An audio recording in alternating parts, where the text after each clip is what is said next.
have three systems running at the same time, it's spawning different agents. A lot of agentic workflows break down over time. You either hit rate limits or the quality starts to suffer the bigger your project gets. Even worse, every new project has to start from scratch, forcing you to repeat yourself over and over again, burning tokens and wasting time. I don't know about you, but I'm tired of repeating myself. The answer isn't just a better agent. It's a better agent workspace, one that can extract patterns, codify them, and self-improve over time with automations. At first I thought of Codex as just another agent to help me build apps, but the more I used it, the more I realized it's much more than that. It's a multi-agent workspace, one that gets better and smarter the more I use it, if I set it up right. Hi, my name is Callum, also known as Wanderloots, and welcome to today's video on building a self-evolving agent workspace inside of Codex. Today, we're going to cover three things: the core architecture and building blocks, how to feed those into self-evolving automations, and how to expand your workflows across local, worktree, and cloud environments. Thanks to OpenAI for sponsoring today's video.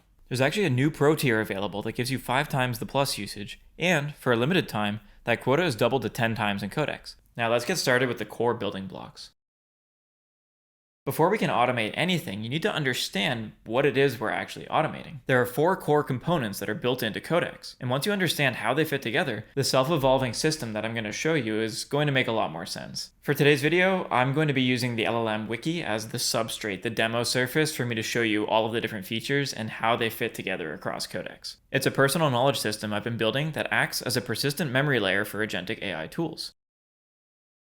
The first building block is the Agents.md file. This is the agent constitution, a universal standard that Codex has adopted. It's a markdown file that gives your agent durable, persistent guidance across your project. Your conventions, your architecture, your rules, your testing expectations, and any project or module-specific instructions it should keep in mind as it builds. What makes it powerful is that you can nest or cascade the Agents.md files. You can have a global Agents.md for rules that apply everywhere, a project level one for repo-specific guidance, and even subdirectory level files for more granular control. Your agent reads the right one depending on where it's working. The context it receives is always precise and specific rather than bloating over time. The second building block is skills, another universal standard that Codex has adopted. Skills are reusable on-demand workflows. You can think of them as standard operating procedures for your agent. Instead of re-explaining how you want research done or a feature planned or executed, you define it once as a skill and Codex loads it when needed. It's dynamic. What I particularly like about Codex is that you can see the skills activating in the threads in real time. This increases my confidence that the agent is using the correct skills in the proper context. Skills turn repeated prompting into durable procedures you never have to write twice. Even better, the agent skills can evolve as your own skills do, but I'll touch on that in a moment. The third core feature is plugins, the external capability layer. Plugins are installable bundles that package skills, app integrations, and MCP server connections together. While skills help define what Codex can do internally, plugins help it reach externally. You can connect to things like GitHub, external tools, or shared workflow libraries built by others. You can even design your own custom plugins to streamline your own workflows and connect to specific tools.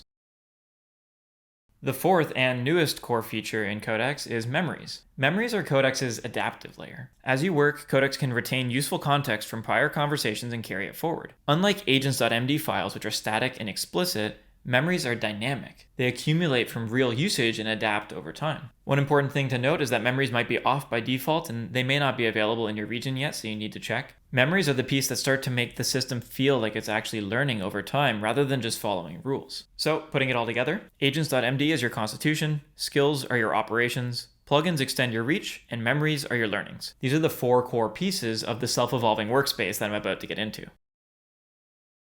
So we can see here a key element is that this chat is currently set to work locally. We can also trigger a new Git work tree to create a copy of a local project to work in parallel, which you can see I did that for this chat over here. It's got the little parallel symbol. Or we can also have this work in a cloud environment in a separate virtual computer. And I'm going to touch on that in a little bit. We can see that I'm working directly within this project and I can add new ones. So I thought one of the best ways for you to understand the core building blocks would be for an actual example. So let's do this for a second.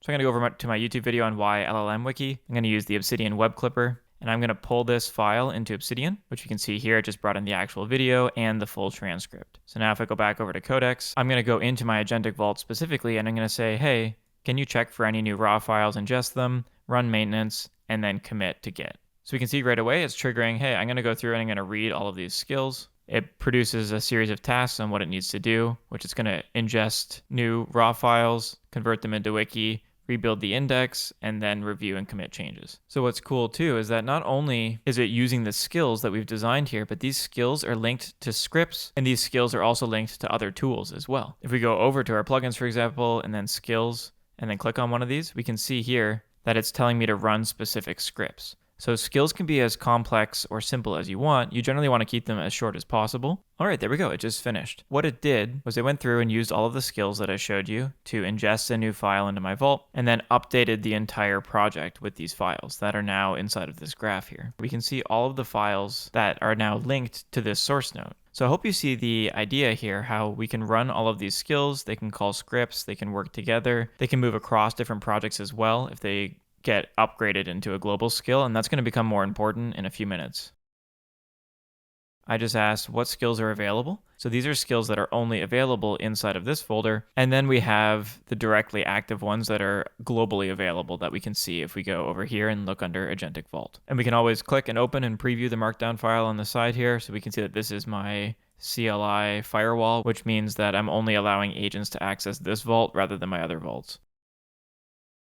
Codex supports two types of automations. The first is standalone automations. These run on a schedule completely independently, starting fresh each time with the results delivered to your triage inbox. The second is thread automations. These are attached to an existing thread and wake it up on a recurring schedule, preserving all of the prior context each time they run. You can even create thread automations directly from within the thread itself, just asking Codex to help build the automation for you. You can invoke any of your skills directly just using the skill name. So the key here is that an automation isn't just a scheduled prompt, it's a scheduled workflow. And that's what makes this whole system so composable, because you can take all of these pieces and then feed them into an automation that learns over time.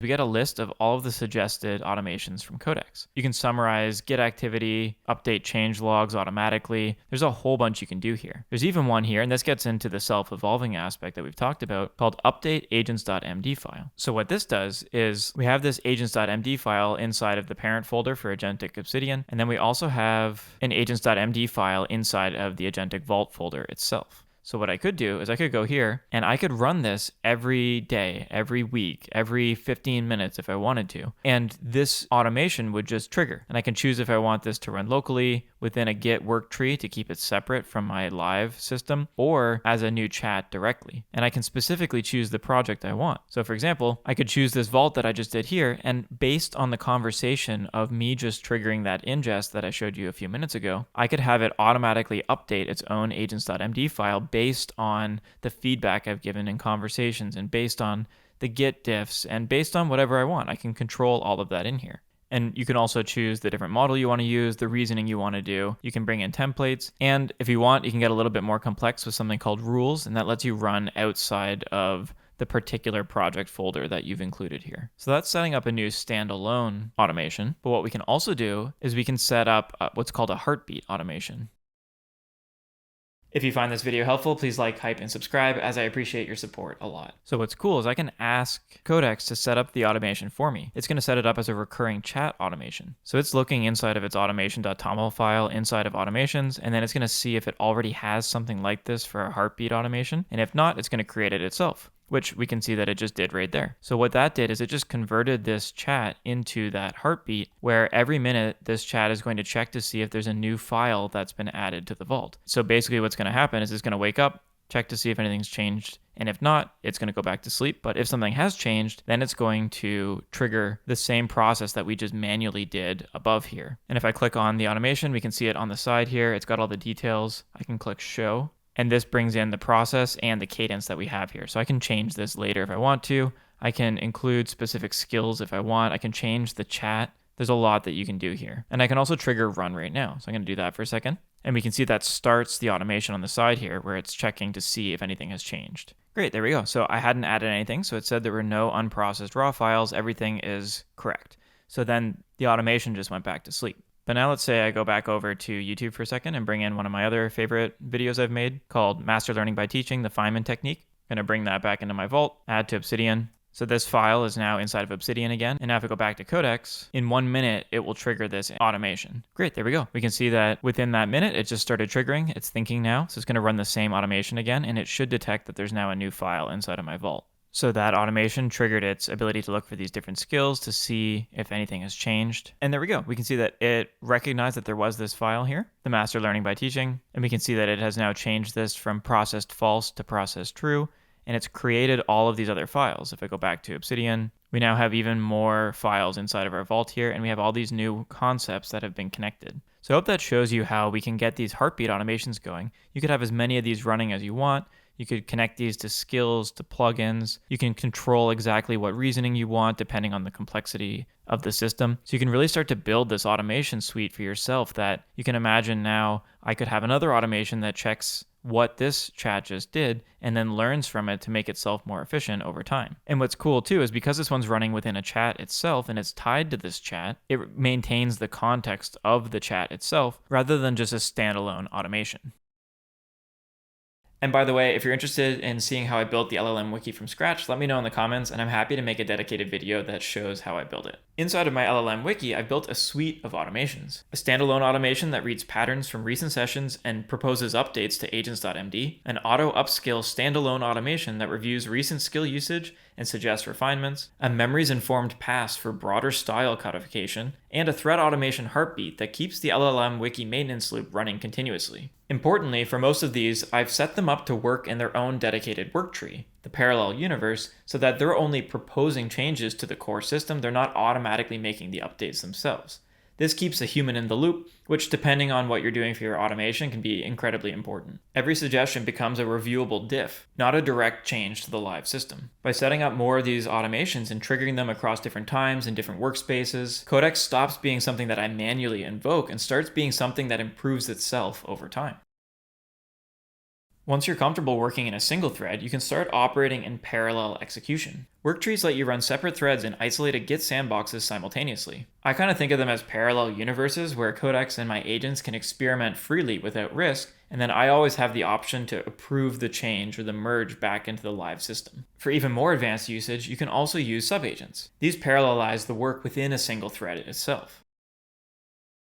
So I'm going to trigger this in a new work tree, and I said, can you please create a weekly briefing report with the briefing geared towards absolute beginners? And then I'm going to go and I'm going to create another one in a new work tree as well. Can you please do the same thing, but can you please have this geared towards extremely sophisticated experts? So I now have these two agents operating in parallel with one another. We can see that it's reading the same skill for the Agentic Vault Weekly Digest, but this is happening inside of that Git branch. We have our two briefings here. We have our expert and our beginner. The beginner, it just went through and said, the Vault's becoming a learning system. Here's the key terms that were updated. This is everything that we've learned this week. And here's a beginner takeaway. And this happened in the first work tree. But if we go back over to the other one, and now we open this, we can see that we're getting into more complex language like the judgments, the strategic readout, synthesis, governance. Everything here is geared towards a more expert opinion. So each of those was done in its own separate work tree. And now I could just choose which one I want to merge back into main. I'm going to show you the other element, which is the subagent.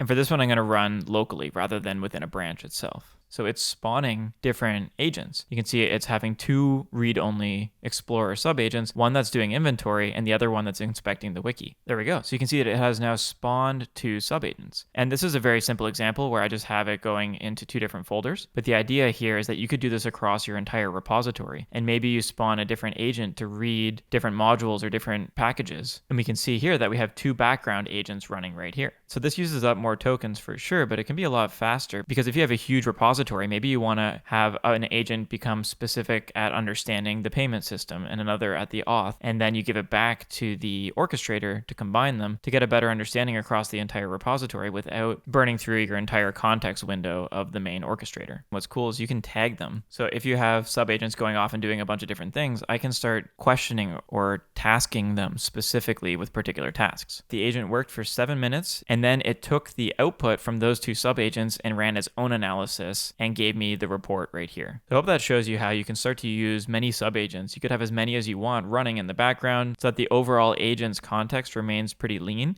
and it becomes a global orchestrator that's leveraging these subagents to more efficiently go through your larger code base.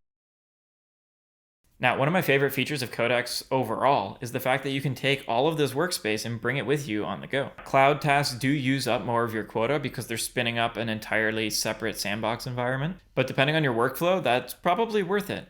I love coding on the go. I'll start a project at home, plan it out, get it going, and then go for a walk and then just check in and see how my agent is doing. It's honestly a much more healthy workflow for me. Okay, and there's one more thing I want to show you here, and that's being able to work in a cloud environment. So currently I have my vibe coding repository set up to connect to the cloud environment, which I'll explain more in a second. And I want to just say, do not do anything, just confirm the test. And then I'm going to send this off to the cloud. I can now open this in the web. If I click on that, it takes me over and you can see that it's starting up this container. It's creating a virtual computer, a virtual environment for me to run this particular thread in. We can see it's now downloading the repo, it's running the startup scripts. This can take a couple minutes depending on the complexity of the environment that you've set up. The computer itself is running here, everything is operational, and the agent just told me confirm the test has been received. And basically what I needed to do here is in the Codex web settings, I had to connect to my GitHub repository and create a new environment. So this is the environment from my vibe coding repository, and what this does is it creates that virtual computer I was showing you with all of these pre-installed packages. So you can then run code, you can test things, and the best part is this is happening in the web. So we can see that this same conversation is happening here and in the web. And I can also bring it up on my phone. This is just using the ChatGPT app under the Codex settings. We can see that I have the exact same conversation here on my desktop and in the web. And in the cloud too, we can also set up different versions where the agent's able to run multiple parallel attempts in a row just to make sure it actually gets done what you're asking it to do. But the bigger point that I'm trying to make here is that with the right setup, you can build your system and your workspace and it can span all different kinds of environments. You're not just tied to one repo or one machine. You can extract the patterns of one repo and bring it to another. You can start on your computer and then send it off to the cloud and continue working from your phone. You can have a self-evolving system that's checking all of this autonomously so it gets better over time. Each new project starts smarter than the last rather than starting from zero.